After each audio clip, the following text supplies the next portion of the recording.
Goeiemôre. Dit is vir my baie lekker om weer hier te wees.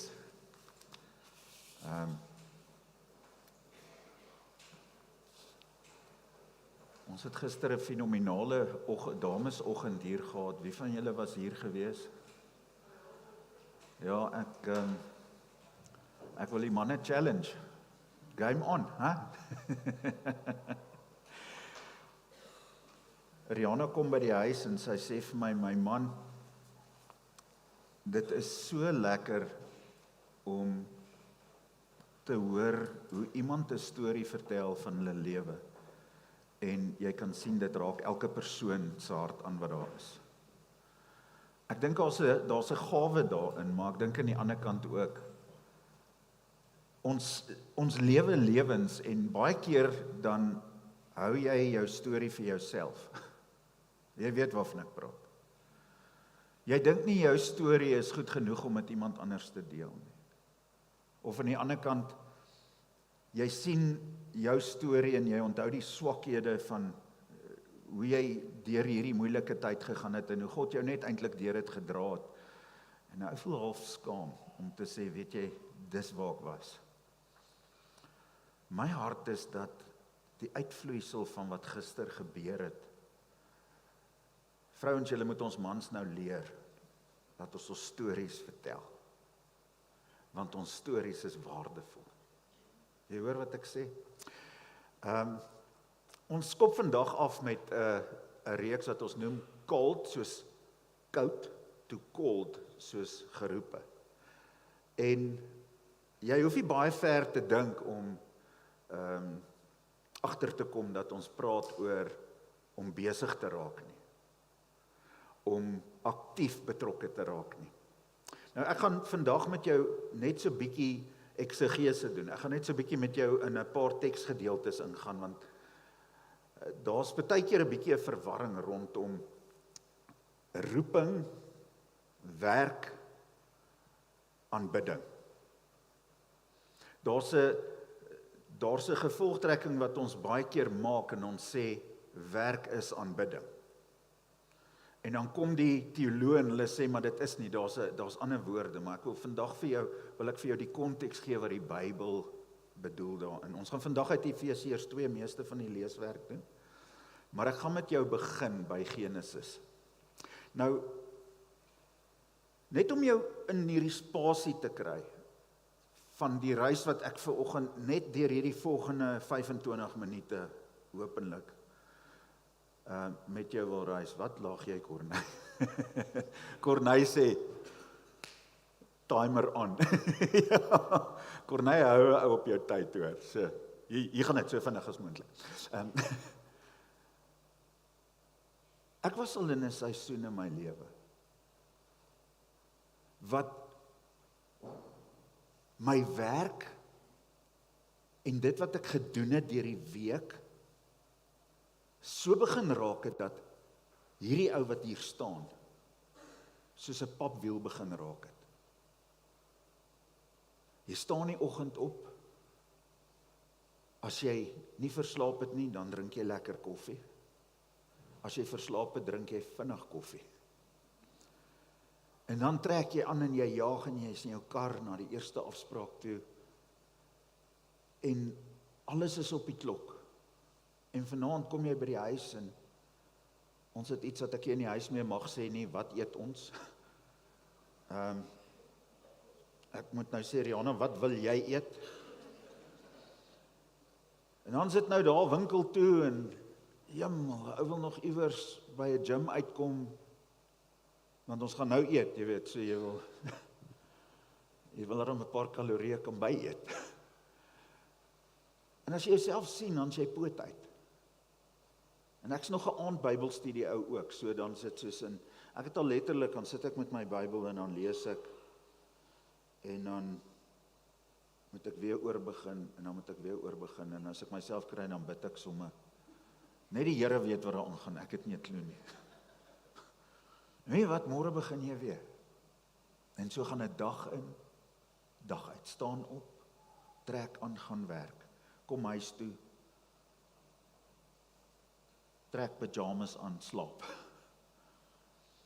Kan nie wag vir 'n naweek nie. Nou het alles so opgehoop deur die week. Jy weet waarvan ek praat, nê? Dat die naweek, wat nou eintlik die tyd is, wat nou lekker familietyd sou wees, is nou inhaaltyd op goed. Jy begin regtig jou passie vir net om hoop uit te leef verloor. Was jy al daar? Is daar iemand wat nog nooit daar was nie? Okay, jy moet 'n werk kry, hoor. Okay. Just saying. Okay. Maar dis nie die manier hoe God dit vir ons bepaal het nie. Here het soveel meer vir my en jou. En ek moet myself baie keer net herinner aan dit wat ek vandag met jou oor gaan gesels. Ouens sê, ja, maar jy werk vir die Here. Of jy vir die Here werk of vir die duiwel, jy werk nog steeds. Jy hoor, werk is werk.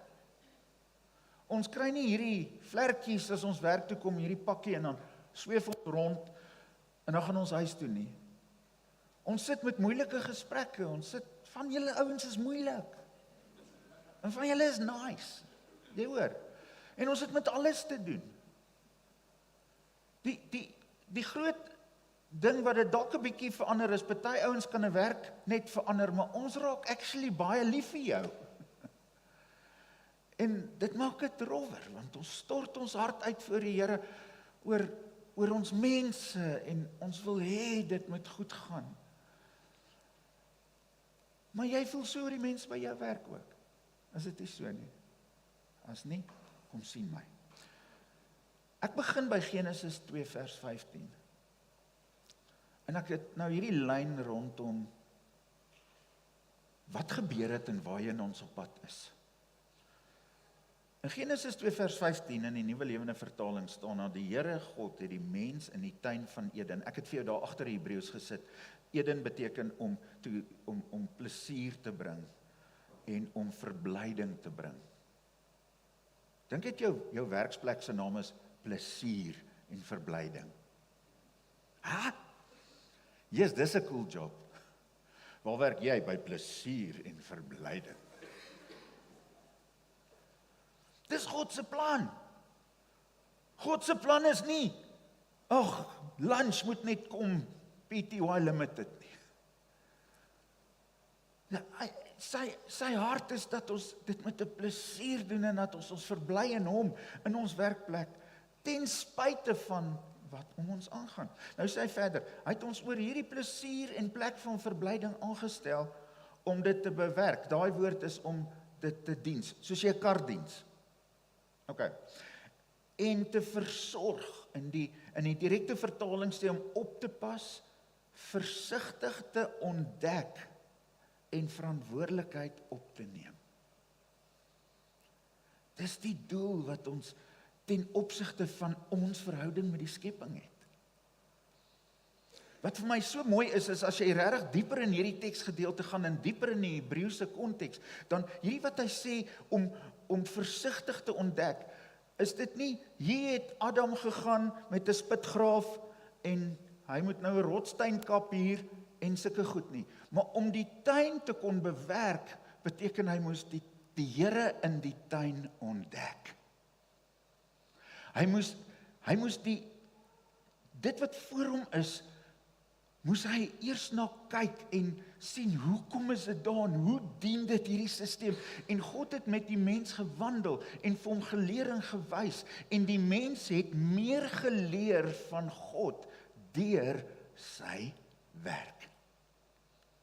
En ek wil vir jou sê, dit was nog altyd God se plan, dat ek en jy moet werk, en dat ons God net meer ontdek in ons werksplek, en ook dat mense om ons in 'n intieme verhouding met God kan groei, deur hoe hulle sien, hoe ek in hierdie fantastiese plek wat God vir my gegee het speel. Nou sê jy, Koot, jy het nie 'n klou waarvan jy praat nie, kom werk 'n dag by my. Dis reg, kom ons ruil rolle, kom werk 'n dag by my. Ons almal het uitdagings. En ons almal het groot oorwinnings. Maar wat definieer my dag waarvoor ek opstaan? Dit bepaal my gesindheid, is dit nie? Die tweede gedeelte is in Kolossense 3 vers 22 tot 25.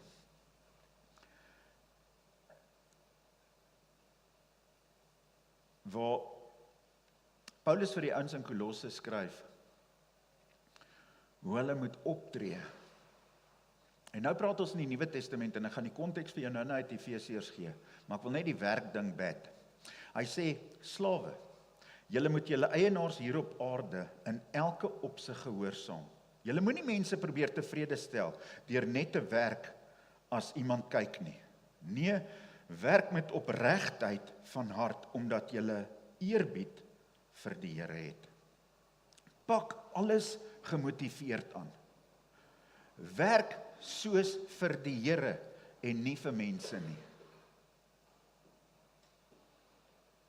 Hierdie is skielik 'n ander hoek wat hy hier vir ons gee. Ek werk nie vir Doxa Deo nie.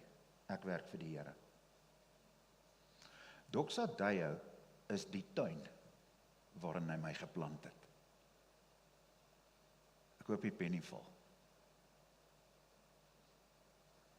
Die dag as jou uitvoerende hoof na jou toe kom en sê, jy werk vir my, sê, ek en jy is medewerkers. Ek werk onder jou, maar ek werk vir hom. En dis kom ek my beste vir jou gaan gee. Want hy is die een wat glimlag oor my lewe. As jy dit vir jou CEO sê, en jy is 'n swak werker, dan gaan hy vir jou sê, werk maar eerder vir my. Is dit nie so nie? Maar as jy 'n goeie werker is, gaan hy sê, kan ek meer mense soos jy kry? Kom gesels met die ouens hier.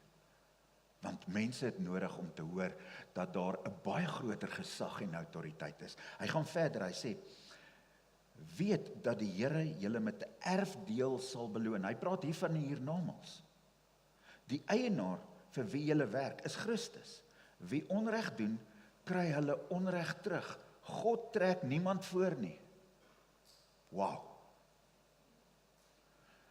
Ons is nie spesiale kindertjies van Jesus in 'n mate dat ek nie my beste hoef te gee by my werk nie, maar God sal vir my sorg.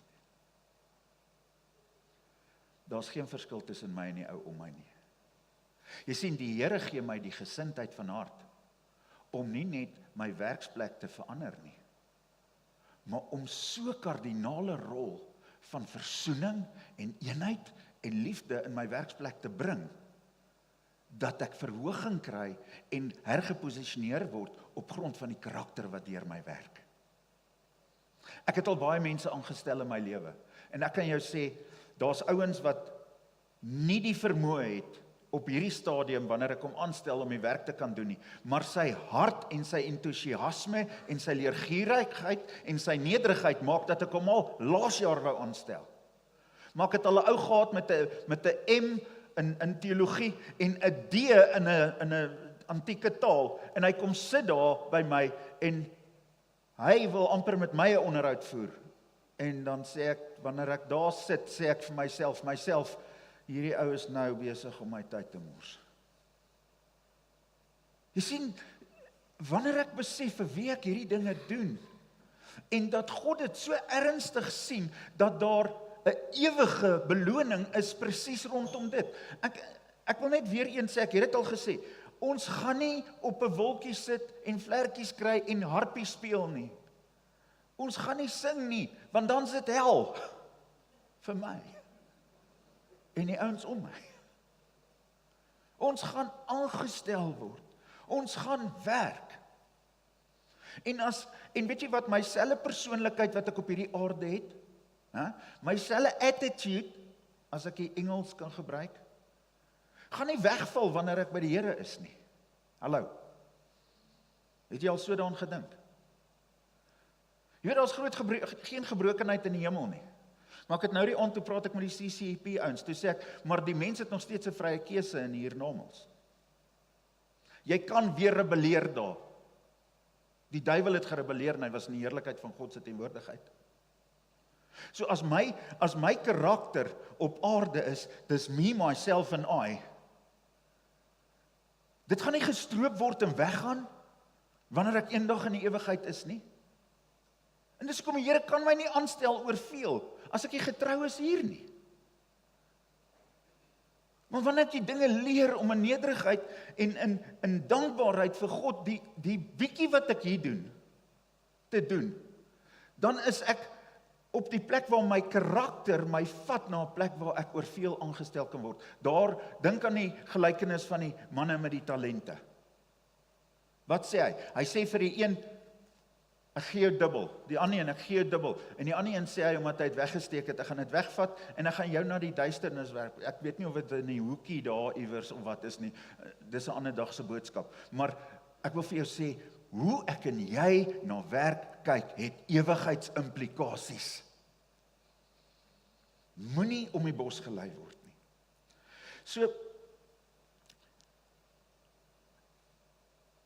die woord wat gebruik is in hierdie werk in Kolossense 3, is die woord ergon. Dit beteken fisies werk en 'n daad doen. Daar sê. Dit is soos dit wat op jou posbeskrywing is. Dis wat jy doen moontlik in die dag as jy werk toe gaan. Dan is daar 'n ander verwysing. Proskeneia. Dit is 'n aksie. En dit is nie, die regte vertaling is nie worship nie. Dis worthship.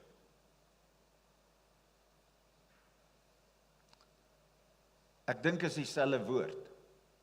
Ons het hom net kultuur, die T uitgehaal, en skielik net dit, ek gaan kerk toe om te worship. Maar wat worship sê is, waardering in aksie, om te buig en jouself te verlaag, en om die ander een wat jou leier is te verhef. So dis die manier hoe ek werk. Maak dit sin? Ek kan werk sonder om te worship. Maar ek kan ook werk om worship aan die Vader te gee. Dan die derde uitdrukking is latreia. Dis 'n selfstandige naamwoord. Dit is om diens te doen of aanbidding. Hier's waar hulle oor mekaar vleuel. So, jy doen diens vir die Here by jou werk. Dit is hoe jy jouself, jou postuur in dit insit. Onthou, die een is wat jy fisies doen. Die ander een is die hart waarmee jy dit doen. En hierdie ene is die groot doel hoekom jy dit doen. En dis 'n kombinasie van hierdie wat die skrif met ons oorgesels. So in Romeine 12 vers 1 praat Paulus daarna, hy sê, nou wil ek julle baie ernstig vra, broers en susters, as julle dink aan alles wat God in sy groot barmhartigheid vir julle gedoen het, gee dan julle self aan hom as 'n lewendige, heilige offer. Dis kombinasie, dis eintlik hierdie proskeneia wat tot reg kom. Hy sê, dit is die soort offer waarvan hy hou, en wat julle diens aan God werklik sinvol maak. Dis latreia, wat julle latreia. Dis so snaaks, want die woord latrien kom uit latreia uit. Wie weet nie wat se latrien nie? Drink baie water, dan jy nou een nodig. Dit is die rioleringssysteem lewer 'n diens aan my. OK. Wat probeer ek vir jou hier sê? Ek wil vir jou sê, dat wanneer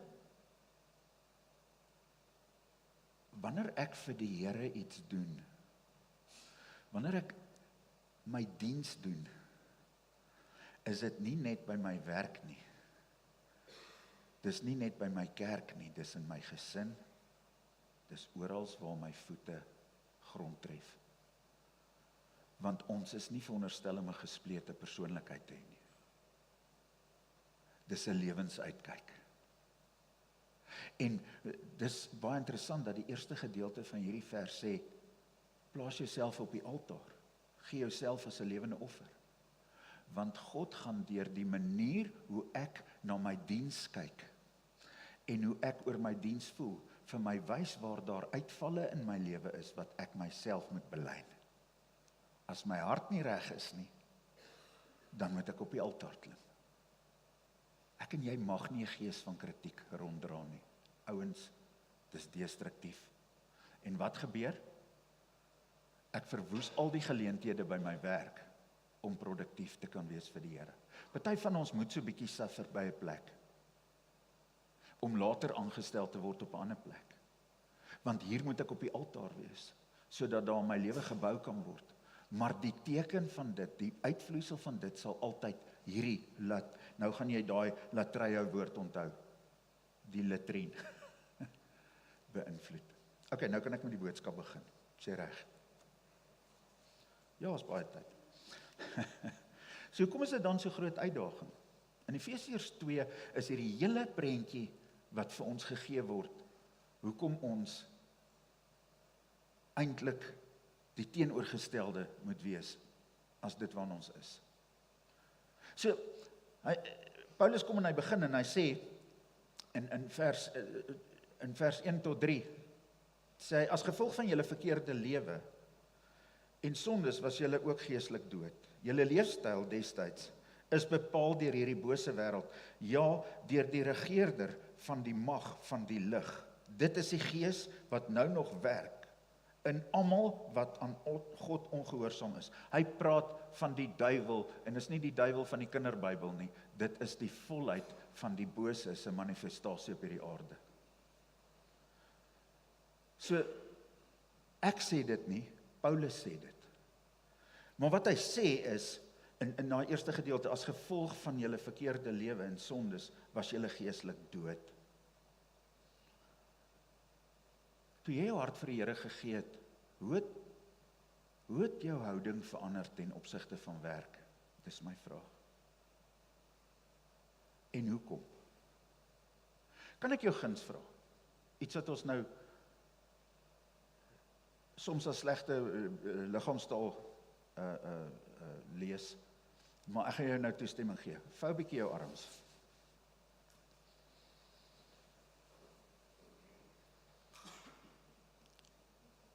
Dis lekker. Weet jy hoe staan dit om te preek as jy so almal so maak?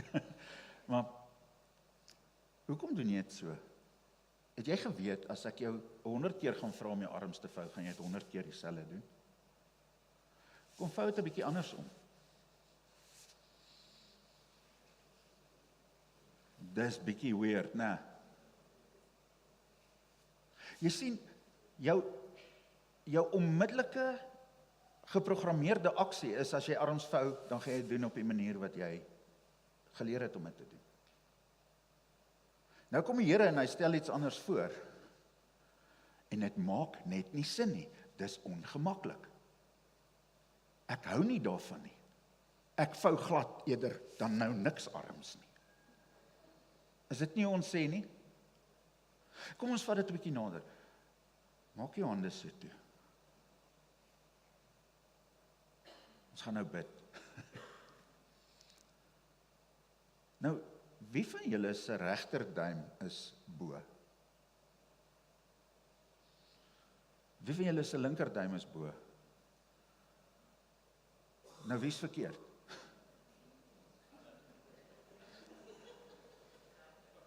En die party ons wat nie hand opgesteek het nie, as ek dis die people pleasers. Wat wil jy hê? Vat 'n bietjie andersom. Sit 'n bietjie die ander duim bo. En nou sê ek vir jou, hoorie, gaan bid nou, as jy weer gaan bid, maar nie so bid nie, bid so.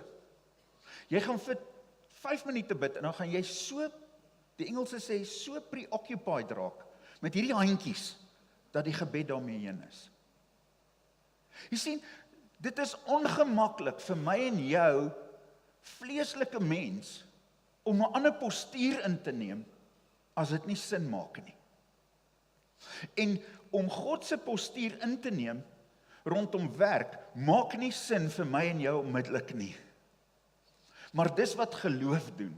Geloof sê, ek vertrou, dat as ek nou 'n bietjie my hand anders hou vir 'n lang tyd genoeg, gaan dit 'n gewoonte raak, en hierdie gewoonte gaan my nie meer pla nie, en hierdie gewoonte gaan eintlik vir my gemaklik raak. Dis 'n simpel en eenvoudige beskrywing, maar dit is presies die uitdaging waarmee ons sit. Om meegesleer te word in die omvang van die lewe is ons natuurlike reaksie.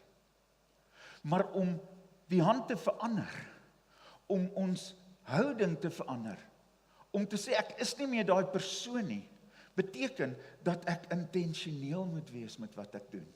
Amen. So die eerste ding wat ek vir jou wil sê is, dit kos intentionaliteit, soos wat ek nou hier omblaai. Dis bladsy 2 van 9.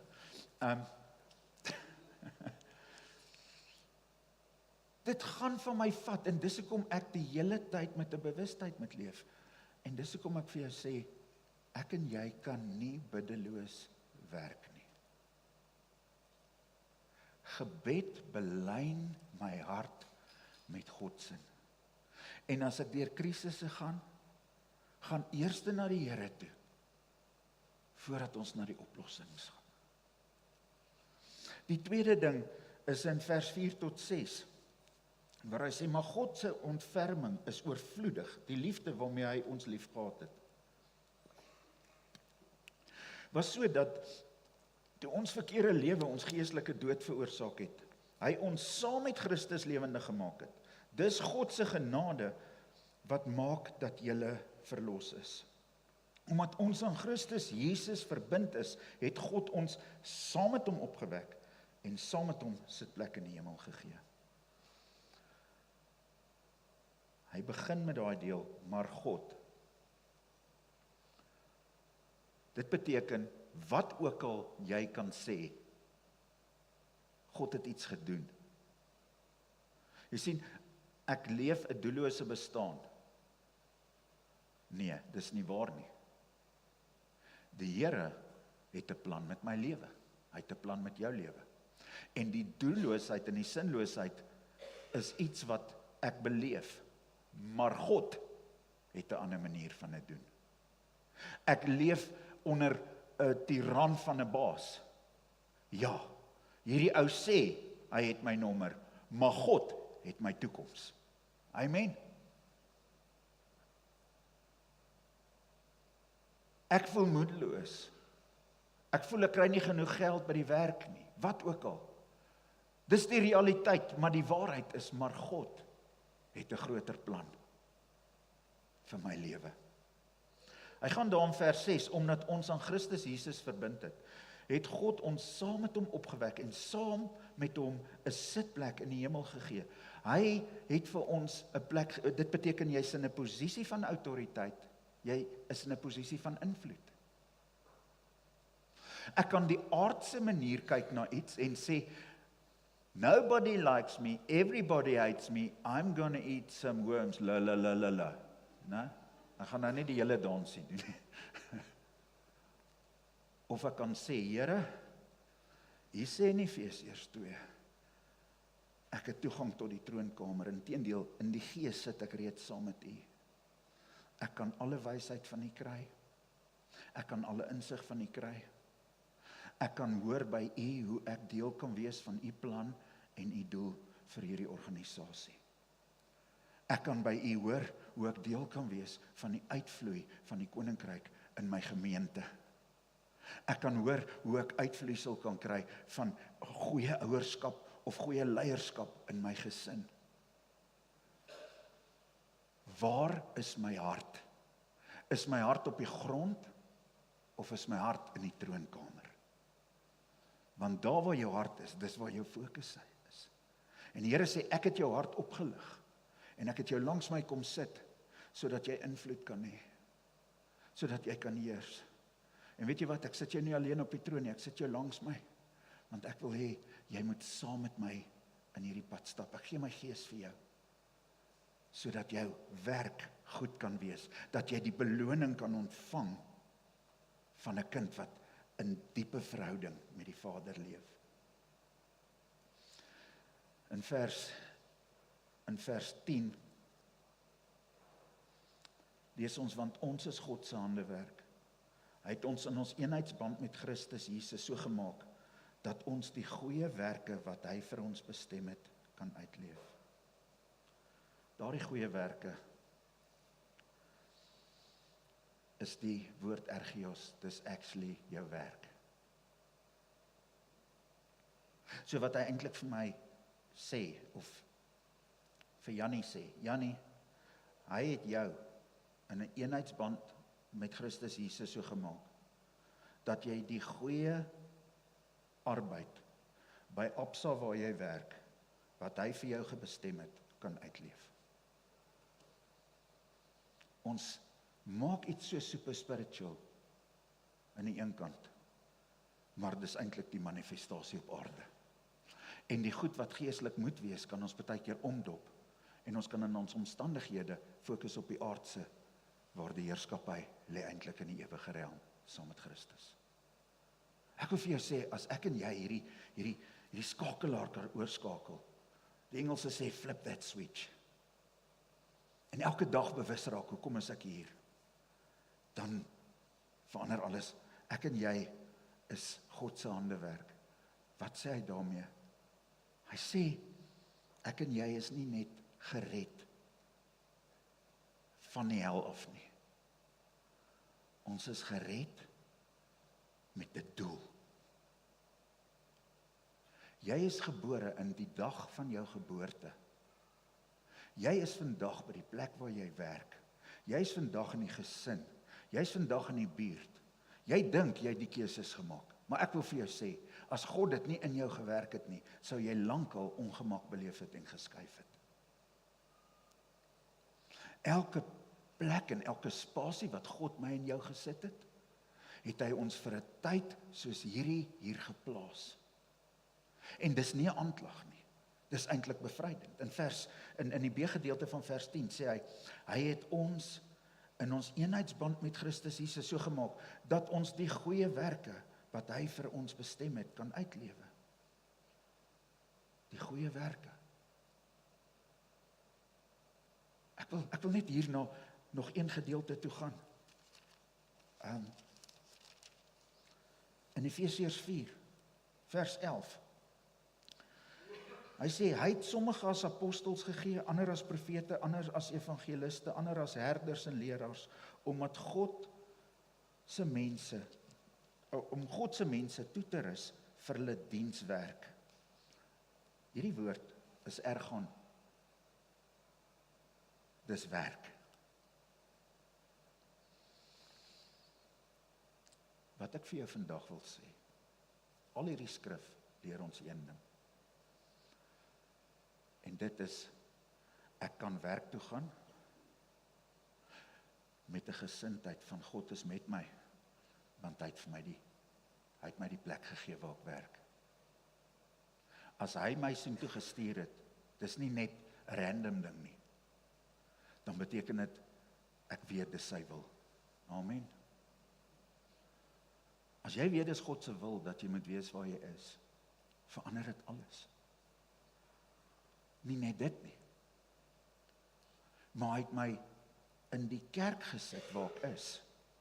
En al hierdie apostels en profete, en wat se titels ouens ook al vir hulle self wil gee, dit gaan nie oor die titel nie, dit gaan oor die roeping.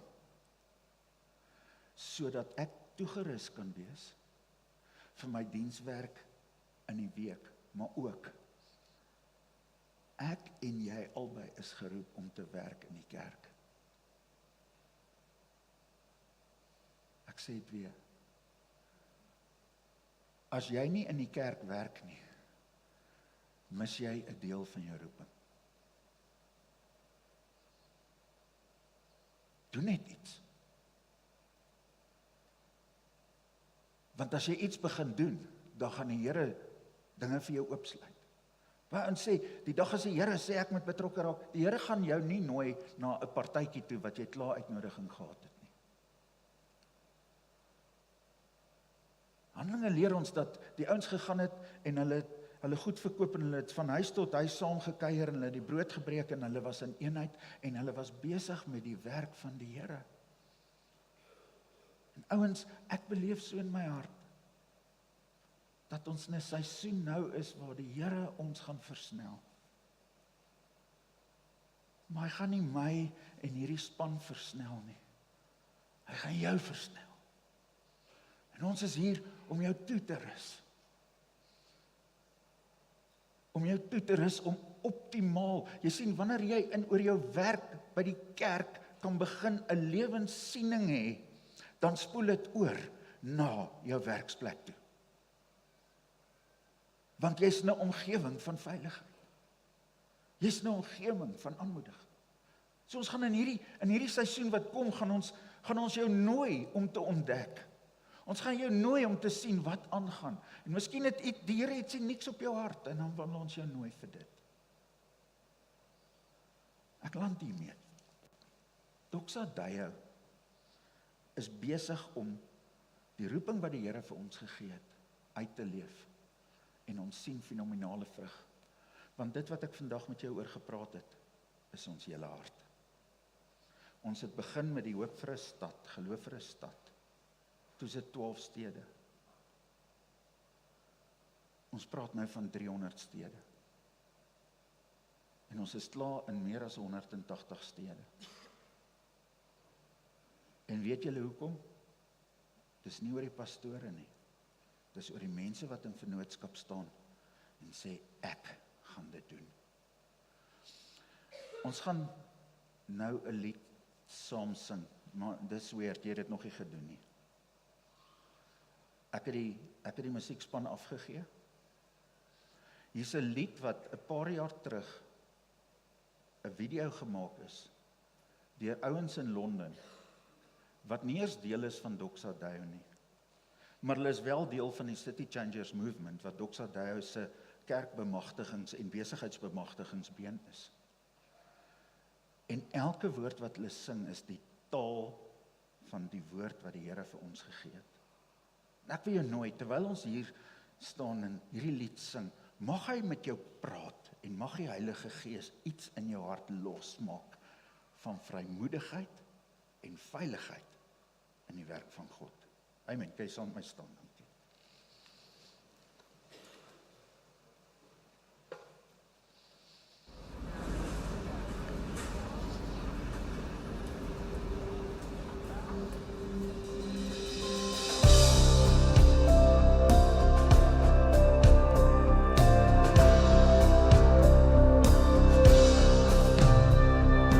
We seek your kingdom throughout every sphere.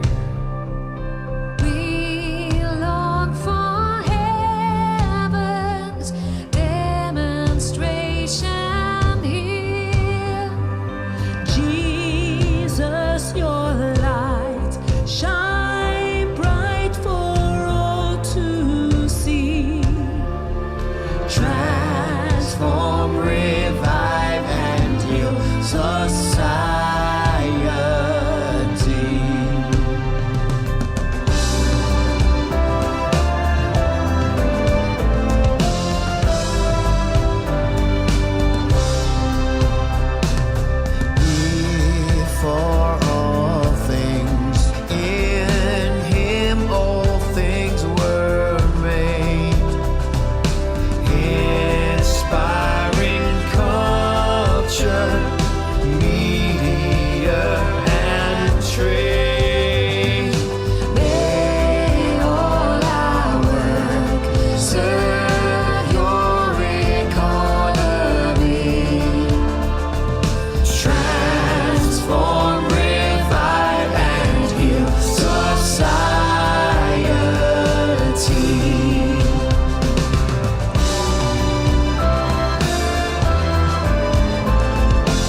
history's page. Make us again what we were made to be. Transform, revive, and heal society.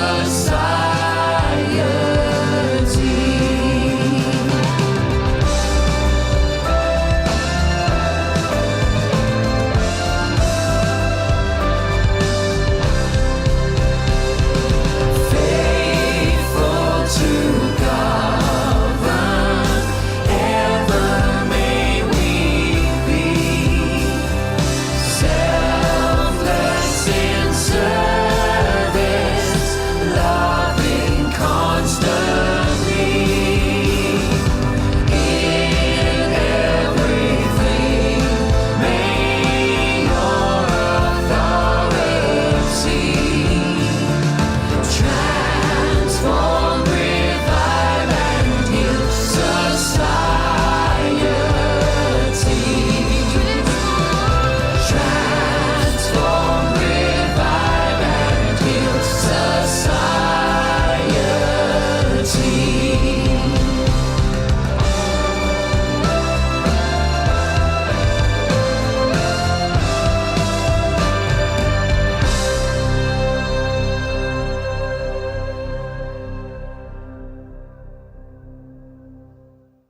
Sê jy quote, waar was die woorde?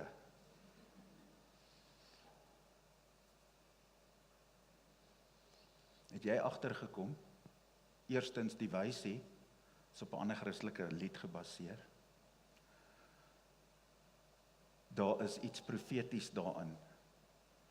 Die wysie van ons hart is die wysie van die Here in ons lewens wanneer ons in lyn uitsprake maak oor ons lewe. Maar die tweede ding is, het jy agtergekom soos hierdie lied aangegaan het jy meer en meer met daai woorde op jou lippe begin sing. Amen. Jy sien wanneer jy net iets lees en daar sing, dan sê jy iets en jy doen dit in eenheid. Maar wanneer jy deur dit stoei en jy word gekonfronteer met iets, dan doen dit ook iets in jou hart. Mag jy vandag hier uitgaan en sê, ek het vandag 'n liedjie gesing waarvan ek nie die woorde geken het nie, maar dit was great. Amen. Want my gees het saam gesing. Amen. Hemelse Vader, mag hierdie woorde weer galm in ons harte.